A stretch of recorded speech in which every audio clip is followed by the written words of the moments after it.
Hello, good morning, and thank you for joining us for this talk regarding AI targeting for sales and marketing.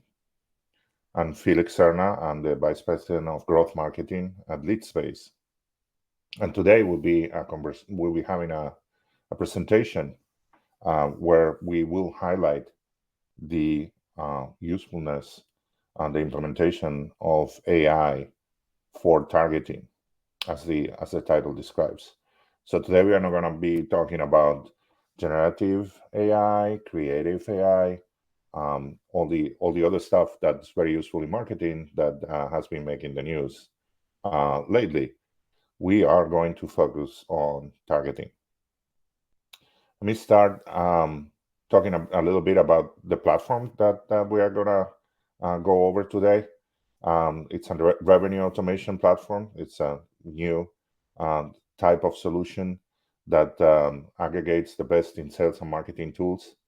And it has a combination of dynamic profiling and revenue radar. That's the branding, the trademark that LeadSpace is using for our solution.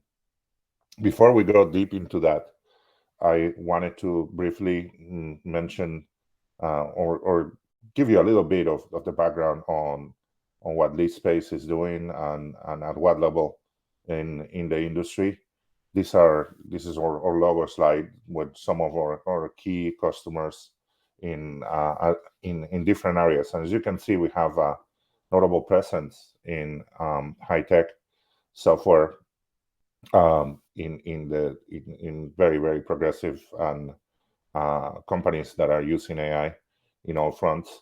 But we also have a presence in other traditional industries like high-tech manufacturing, oil and gas, and finance. So that's how we are. We are in 7 of the top 12 Fortune 500 software companies, a lot of them in the CDP space. Forrester, the analyst group, puts us at the top of their New Wave report for standalone CDPs. And that's not a coincidence. There's a lot of the capabilities that we're going to be discussing today regarding profiling, regarding the use of AI, are based on having this leadership in terms of data acquisition and data readiness,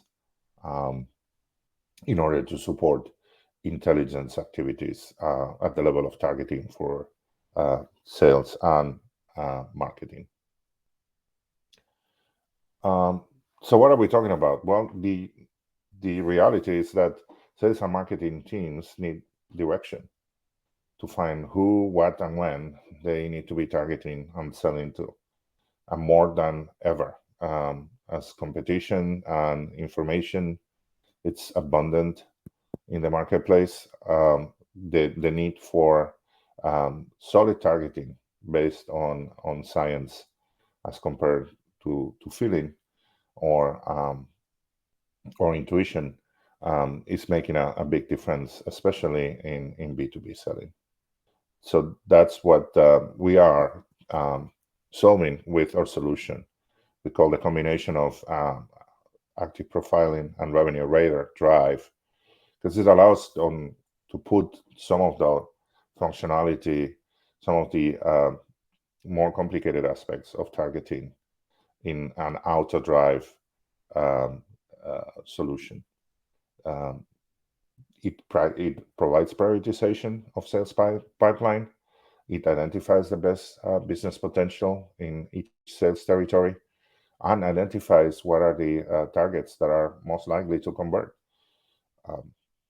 based on fit scores. And we'll see in detail how that is done and implemented both for sales and marketing.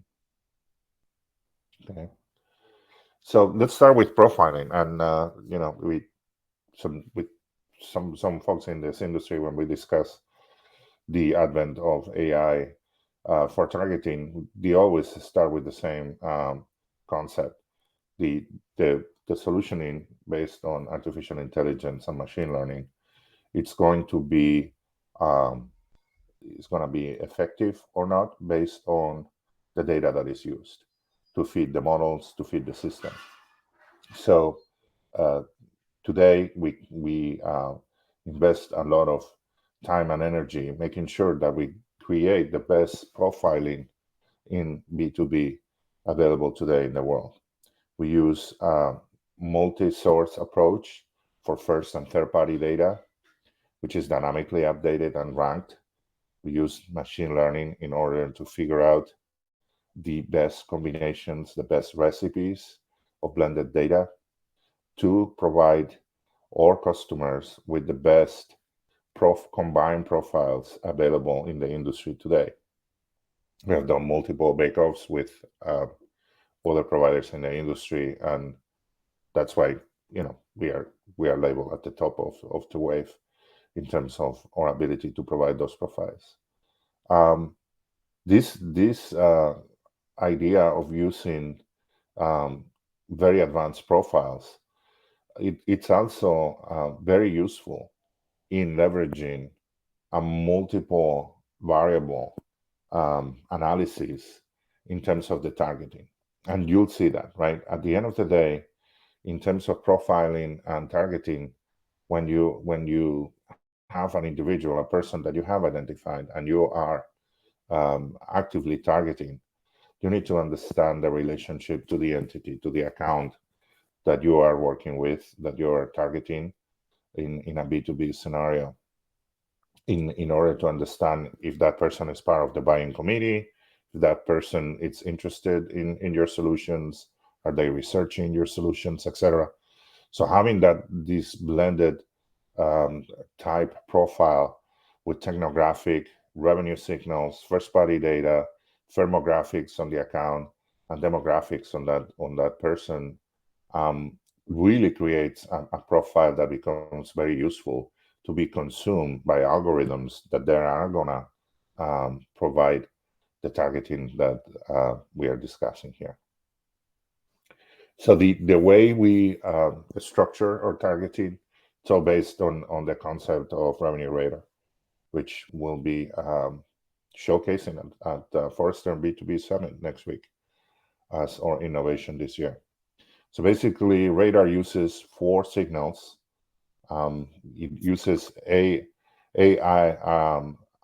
algorithms in order to provide the targeting results. It uses intent scoring, figuring out which companies are in market, and we use blended intent signals from different providers in order to create this score. It uses a fit score, which is based on the high likelihood for that company to buy from our customer. So we ingest data from our customer and technographics from the industry and the targets in order to create a model that then our AI technology is going to evolve in order to provide a high level of fit, comparative fit. Then we apply that over the profiles and we generate a high fit targeting matrix. You'll see in a minute here. Then those two signals, intent and fit, are signals that are related to the account that we are targeting. We also take into account two different signals, persona scoring and engagement scoring related to people. Persona scoring, it's a definition of the target profile of individual that we are targeting within the buying committee. We are not doing that by looking at their title or what they say they do in LinkedIn. We use a mix of different sources.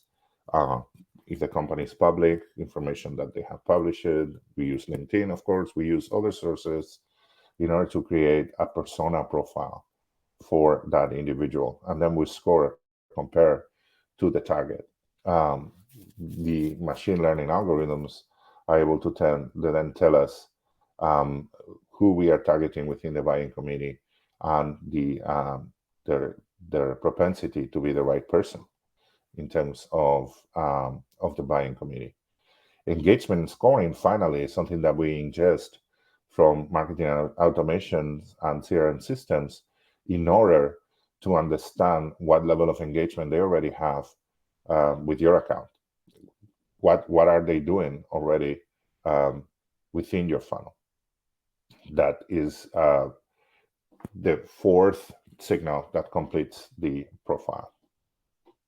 Let's talk a little bit about how we use that in some use cases, in particular territory definitions and plans, and how do we use it in marketing campaigns and investments.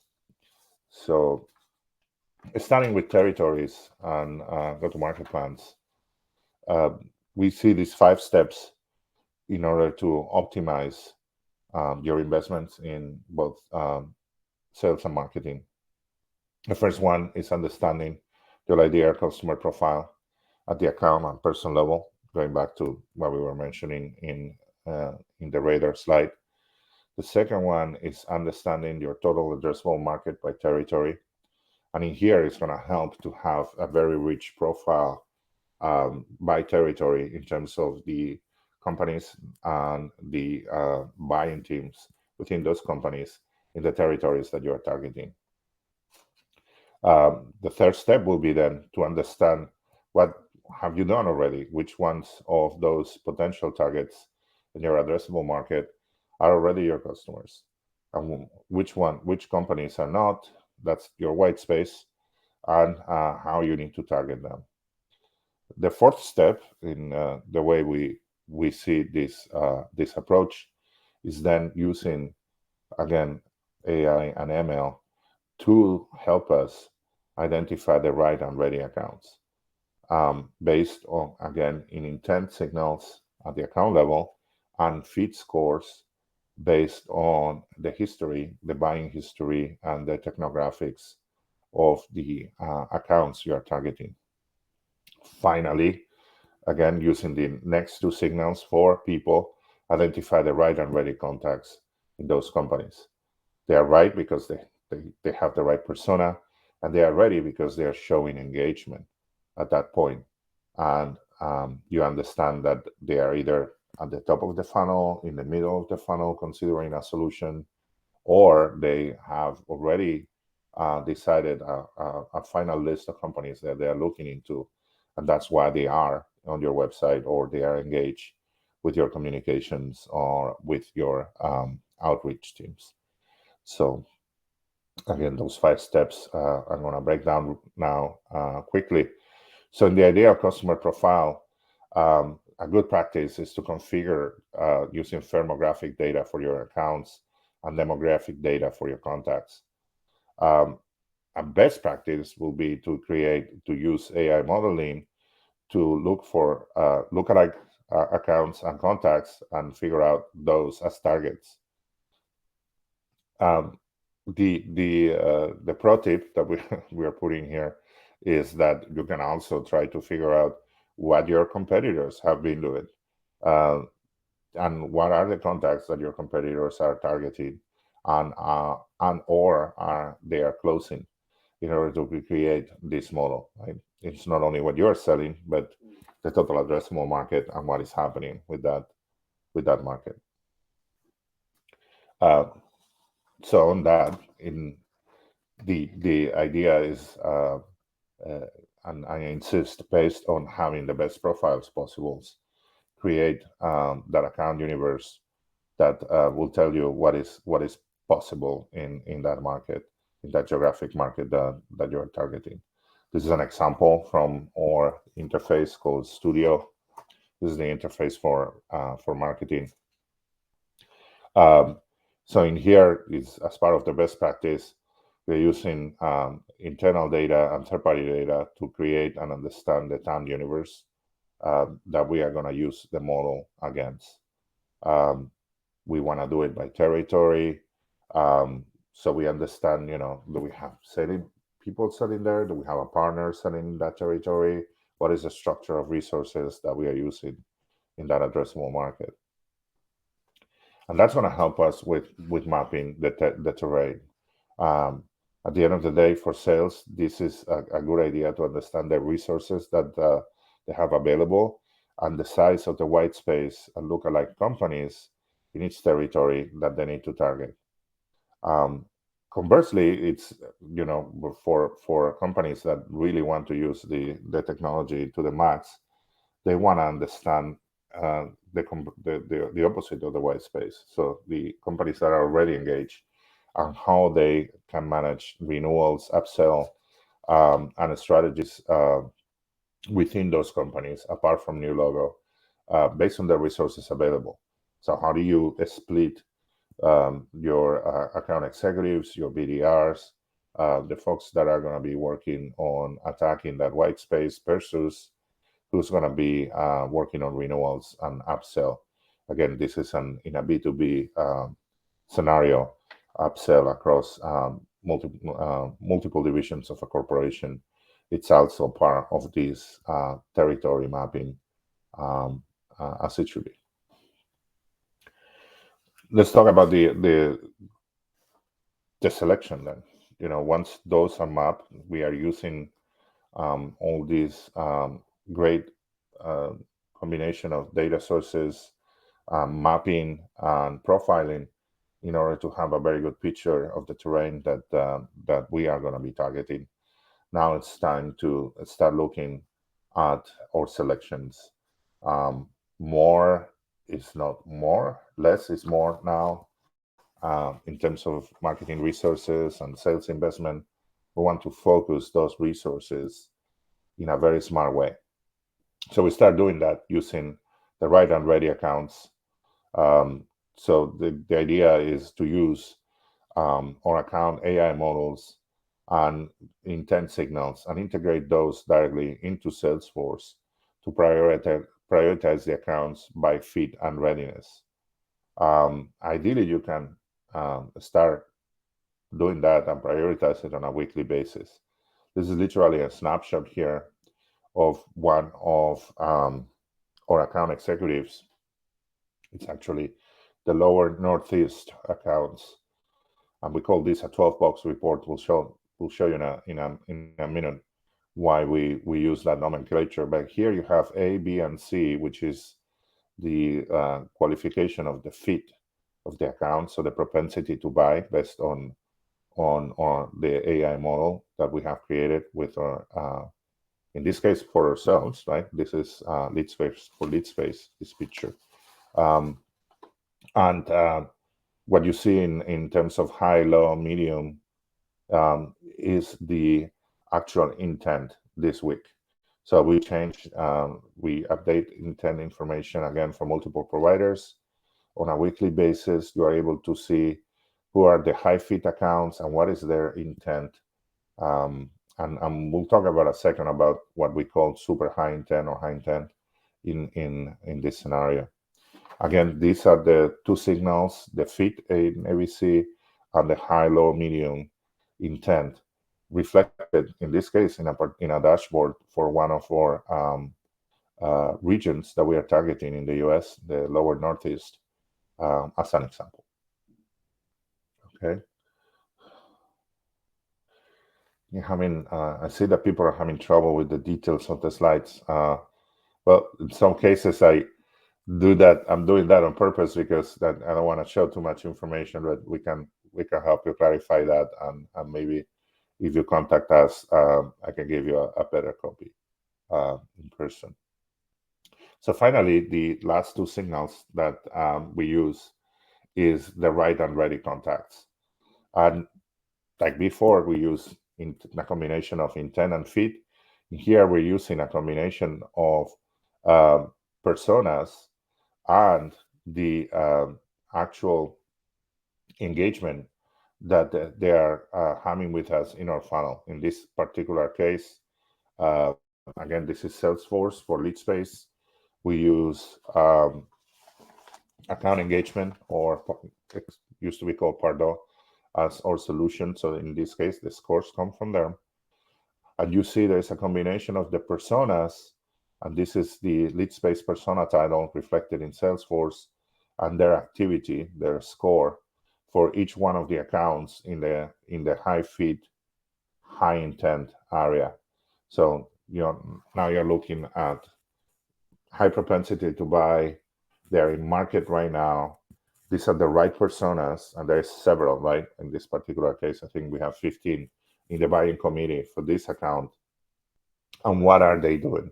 How are they engaged?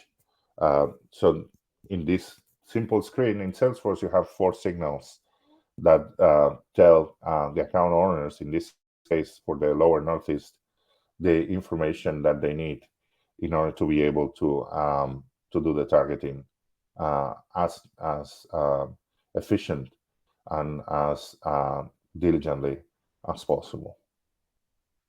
Okay. How do we break that down conceptually? So this is, you saw it before in Salesforce. And again, I apologize if it was a little too small. The detail. Again, we are using our actual lead space data here, but this is a representation of what it looks like at the conceptual level.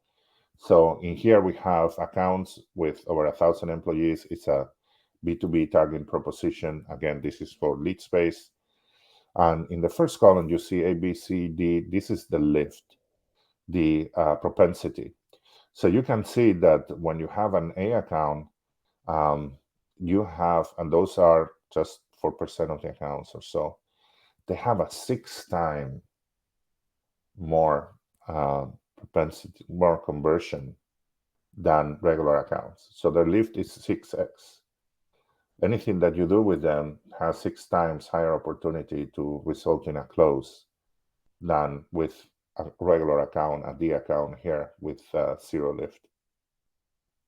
And of course, this is a distribution that is based, again, on data provided, historical data and technographics in terms of who are you closing, the accounts that you're closing. Then we look at the territory. In this particular case is US targets. We start with our profile with all the score companies. We look at the US targets, and then we look at any intent or high intent based on, again, multiple data sources, and then super high intent. And this is only something that we use in Salesforce only here. And super high intent is companies that are literally looking for us. They're looking for our solution in the intent signals. Then you can think about marketing, looking at this and deciding, well, I'm going to use SDRs or invite to an ABM event or a high investment campaign program, only the dark green ones, because they have high intent, high propensity. I'm going to do digital, for example, advertising on LinkedIn, to the light green, because they are showing some intent. They're in a different part of the funnel. They're at the top of the funnel instead of being, really in the middle, like the dark green. And then I'm going to use just email, because I have 0 incremental cost on my email, on my lists, if I'm using, or almost 0, if I'm targeting accounts that have low intent or no intent, and I'm trying to get them into market. So this is just an explanation of the strategy that we use. It's literally implemented in Salesforce for our sales and marketing teams to use it. And this is the same concept, but now applied to individuals, to the personas that you see here. Again, this is lead space. Lead space is outbound model. So the personas that we are targeting as marketers are marketing operations, sales operations, digital marketing, and IT business application leaders in those companies that we are targeting. In this particular case, in this matrix, we are again picking up from the previous matrix only the A tab accounts. And then we can look at what engagement they have with us. They have either no engagement, low engagement, medium, or high engagement. High engagement may be either they raise their hand, somebody in one of these individuals that classifies in one of these personas raise their hand and say, I want to get a demo, or I want to talk to somebody in sales, or want to understand your solution. And then you can really, going back to the point of marketing selecting what to do and using the targeting matrix for to do more with less, you can then select where you want to invest on in-person touches with SDRs and outbound, or a participation in an event that it may be high cost. The light green, it may be individuals that you want to engage with digital advertising, and then the gray could be email. And that's really, again, a way to classify individuals within um, the actual buying committee.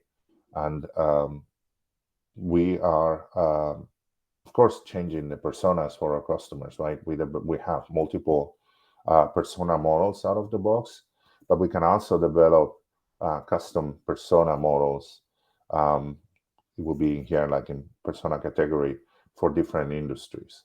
Of course, for a customer like Salesforce, we have a very different model that we have for a customer like British Petroleum, in terms of the personas that they are targeting in their B2B operations, right? So we have a library that they can use, but we can also develop these personas with them and use our machine learning algorithms to find targeting, find target them. Um, Before I finish, I wanted to show you a little bit of the interface. This is our studio interface that all those clients are using today. They have the ability to create and deploy segments based on the profiles and based on the signals that they pick. It's a pick and choose, click, click, click, create your segment and then deploy interface.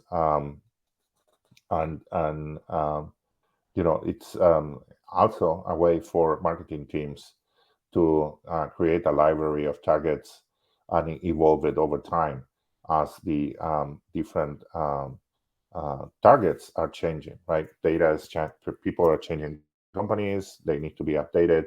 All of that can be done automatically using our interface by leveraging the profiles that are the substract of all this intelligence, and then continuously applying the intelligence in order to create this dynamic uh, dynamic targeting segments that are then deployed either to advertising, to BDRs, places like Outreach or SalesLoft, or uh,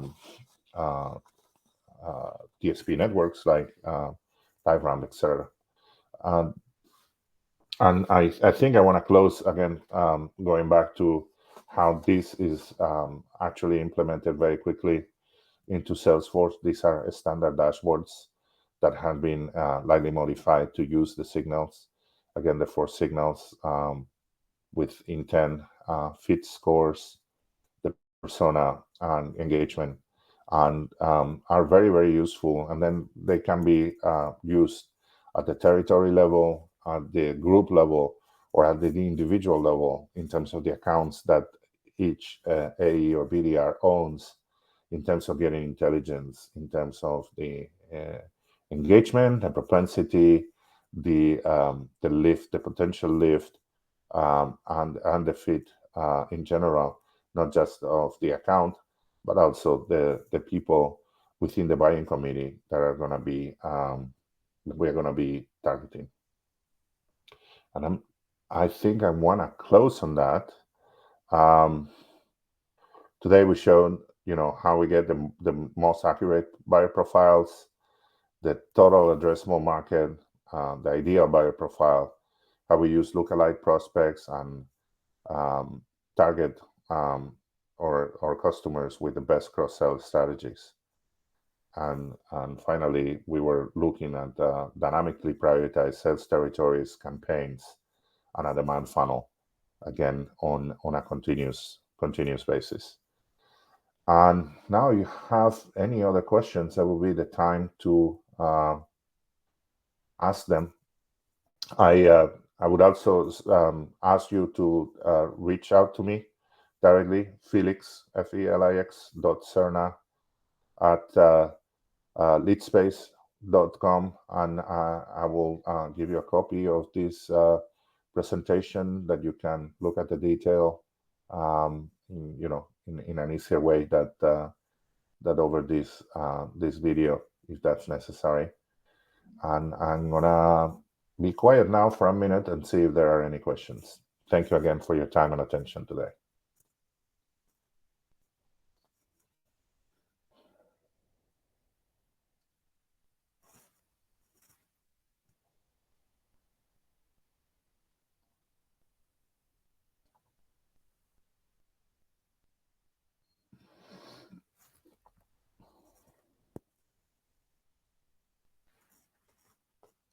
Again, if you have any other questions, please send those to me, Felix, Felix, Serna, Serna, @leadspace.com. Thank you and have a very good day.